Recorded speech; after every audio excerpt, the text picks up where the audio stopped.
vient de la Guinée spécialement et d'une ethnie particulièrement qui sont les Malinké, qui sont a priori les inventeurs, je dirais, de ces instruments de l'Afrique de l'Ouest. Donc les trois instruments qu'on a derrière, c'est ce qu'on appelle les dunun. Il y a le gros derrière qui s'appelle le dundumba, le central le sangban et le plus petit à l'opposé le kenkeni ou kesedeni. Et nous, avec Olivier, on joue le djembé. Donc c'est tous les instruments qui composent la base de la musique des Malinké. Donc moi j'ai commencé avec un maître qui venait des ballets africains qui s'appelle Mohamed Bangoura, et ça dans la région d'Angoulême et de Bordeaux. Et ensuite, depuis ce moment-là, en France, j'ai saisi les occasions pour me former avec les plus grands maîtres de cette Guinée. Et je fais à la fois des cours de percussion sur le djembé traditionnel, des cours de danse, des stages, des interventions dans les écoles, dans des centres culturels, en France et à l'étranger. Moi j'ai découvert la percu en fait, c'était il y a 7 ans environ. J'avais entendu parler d'un concert que faisait Adama Dramé, un Malien, avec en première partie donc Thierry et ses élèves.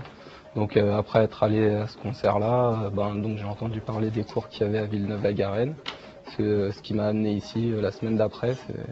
Et donc voilà, ça fait 7 ans que je continue. J'ai découvert une passion donc, qui s'accompagne de voyages aussi réguliers en Afrique pour approfondir l'enseignement suivi ici avec Thierry. Donc depuis 1994, je suis avec Mamadi Traoré, qui est donc mon maître de musique traditionnelle.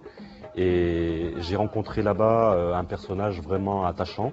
Donc quand j'ai rencontré Mamadi Traoré à Kouroussa, il avait arrêté le djembé à cette époque, parce qu'il n'y avait pas assez de spectacles et de cérémonies pour le djembé. Donc il a été obligé de faire un nouveau métier qui était d'aller dans les mines, chercher un petit peu d'or pour les sociétés qui sont installées là-bas. Et moi je l'ai rencontré à ce moment-là. Depuis cette période, on a pu, donc on a commencé à travailler ensemble et ensuite je lui ai envoyé quelques élèves à moi de la MJC de Villeneuve-la-Garenne qui sont partis à Kouroussa pour se former avec lui. Et c'est ça qui lui a permis, en fin de compte, d'arrêter tout autre travail que celui de joueur de djembé. Et depuis cette période-là, on a réussi, moi et mes élèves, à lui payer un terrain et une maison dans lequel il vit maintenant avec sa famille.